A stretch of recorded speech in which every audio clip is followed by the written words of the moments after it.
Iran কেন ইসরায়েলের বিমান হামলা ঠেকাতে পারছে না? এটার অন্যতম কারণ হলো ইসরায়েলের মধ্যে বিমানবন্দর হলো 5টি। তেল আবিবের যে বেন গুরিয়ন বিমানবন্দর, এটা ছাড়াও আপনার হাইফাতে অর্থাৎ যেটা বন্দর নগরী, সেখানে বিমানবন্দর আছে। এর বাহিরেও 3টা বিমানবন্দর।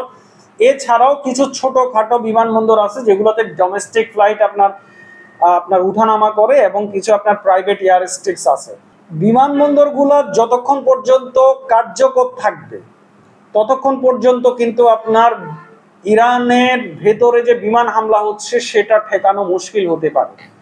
আর এর বাহিরে জর্ডান এবং ইরাকের মধ্যে আমেরিকার ঘাঁটি আছে, বিমান ঘাঁটি।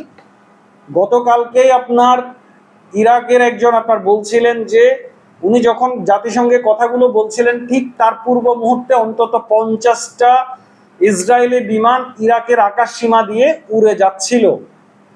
তো তার মানে হতে পারে সম্ভাব্য যে জর্ডানের বিমান ঘাঁটিও হয়তো ইসরায়েল ব্যবহার করছে এবং ইরাকের বিমান ঘাঁটিও হয়তো ব্যবহার করছে। তো যতক্ষণ পর্যন্ত এই বিমান ঘাঁটিগুলো অ্যাক্টিভ থাকবে ততক্ষণ পর্যন্ত কিন্তু ইসরায়েলের বিমান হামলা ঠেকানো মুশকিল হতে পারে।